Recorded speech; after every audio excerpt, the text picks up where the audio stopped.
joined by Ricky Stenhouse Jr., who's been driving the number 47 this week here at the Next Gen test. We're going to go ahead and open it up to questions. So if you raise your hand, we will get a wireless microphone to you. Start up here in the front with Bob.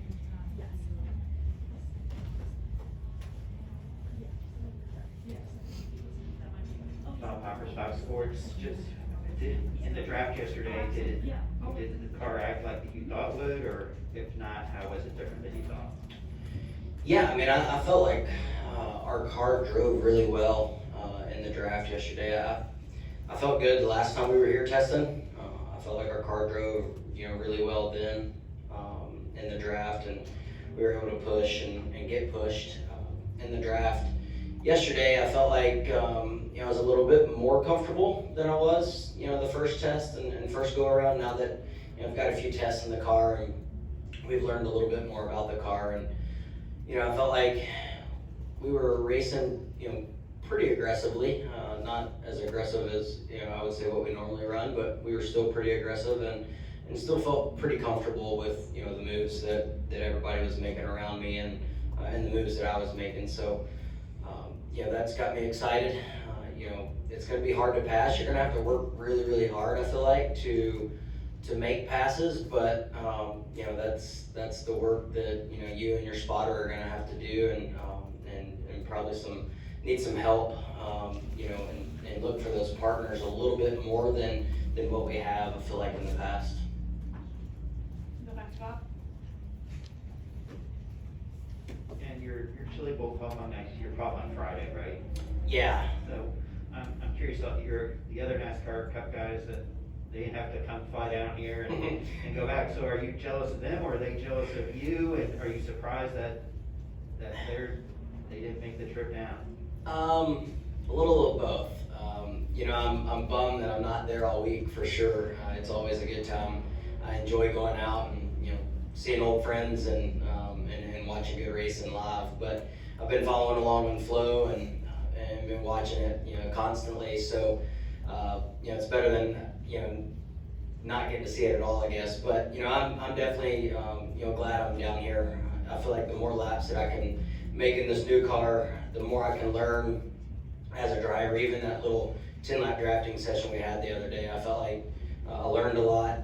Chad Boyd, my spotter, and I feel like we got things to pick up on pretty quick, and I felt like that went really good yesterday, and that's something that you don't want to wait till speed weeks to happen. So I'm definitely glad that I'm down here, and it's back in the day I used to have to run Tuesday night. Tony would run Wednesday night, and then we'd fly down, we'd test Thursday, Friday, and half day Saturday down here, and turn around and fly back. So this schedule's, I told O'Donnell, this schedule's a little bit better here. You can kind of pick beginning of the week to go or the end of the week, and so I've been going on Friday qualifying night on my prelims. So over the last 4 or 5 years, so it didn't really mess up a whole lot other than practice night on Monday. I'm going to go to Jordan on the far left side. A couple questions for me, Jordan Bianchi, The Athletic. Are you expecting to see a tandem drafting for speed weeks? I'm not sure. Obviously, the Fords have been always really good at it. When I was in that camp, I felt like they definitely were easier to do that, and even with this newer car, they seem to still be able to do it a little bit better than others. We haven't had that discussion with NASCAR, but they don't really like that in the other series that we have, and they police it. Our cars were kind of policed each other the way the grills were, and on the Cup side anyway. So I don't know. I mean, it's definitely faster to get hooked up and push as much as you can, and so it'd be interesting to kind of see what comes of that now that we've been down here testing and you see people doing it more often. So it'll be interesting. I mean, I don't know which way I'd rather lean. Tandem was fun back in the day. There was a lot of passing, a lot of big runs, and you just didn't have that massive group that we're used to and accustomed to on the speedways. But I guess time will tell exactly what we'll have. as a smaller team than some of these bigger organizations, and with this new car and everything, are you guys, is there any concern among your group about what happens if we run out of cars? I mean, right now, my understanding is, most teams right now only have 2 to 3 cars. And if you, wreck a couple in Daytona or something, you could be up against it. Is that something you guys have had conversations about at all?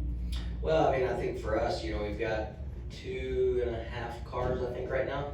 Maybe, I think we're supposed to be getting our 3rd complete one soon. So as a single car team, I don't know, I feel like some of the bigger teams might run into more of an issue, I guess, trying to, fulfill all the team's cars. And so, my guys feel really confident in what we're doing and kind of the schedule that we have laid out, and the schedule that NASCAR, has given them on, when they, a timeline of when they think they're going to get everything. And so my guys had to work, a lot of hours this week trying to get this car ready. This is a newer car, our 2nd car, so we haven't ran it on the track yet until this weekend, or until yesterday. So, they put a lot of hours in trying to, make sure they got it ready to come down here, and just trying to cross all the T's and dot all the I's on a brand new car. It's so differently put together, but I feel really confident of where we're at, and kind of how we're organized to start the season for sure. Any additional questions for Ricky? We'll go back to Bob. Following up on that, is it in your mind at all, or will it be in your mind at all when you're racing that, man, we only have 1 or 2 cars back at the shop instead of 5, 6, or 7? I mean, I've thought about that, and I've talked to our team about that, and I mean, they're all in. They're like, hey, we'll build what we have to.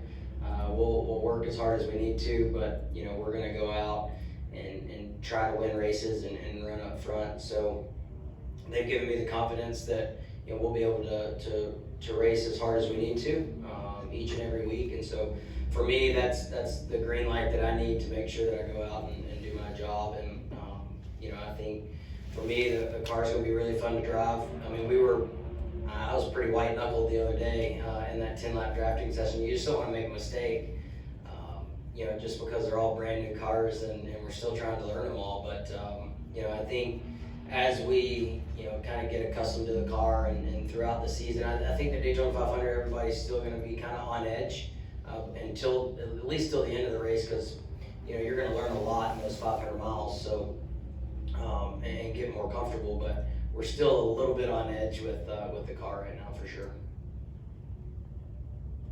Anything else? Ricky, before you go, in regards to the Daytona 500, I hear you have something special going on with Kroger delivery that weekend? Yeah, it's gonna be cool. Obviously with everything that's gone on the past couple years, Kroger hasn't been able to have their kind of big get together down here in Daytona like they normally do, but we're gonna have Kroger delivery is gonna be delivering and be capable of delivering groceries to campers all throughout the infield and around the racetrack. So I think that's really cool and a special thing for Kroger to do. Kind of get back. They feel like integrated into the sport. They always used to have their, before I was ever with Kroger, they used to have their, massive breakfast here on Sunday morning of the 500, and we, a lot of drivers would kind of go through there. But it'll be cool. I have a big presence in the infield. We'll be down on Lake Lloyd and doing some appearances and stuff down there too. So it's cool to see Kroger jump back in and keep feeding the fans. It's always good when you don't have to leave. That is true. Awesome. Well, thank you very much for joining us. We look forward to seeing you in a couple weeks. Yeah, thank you.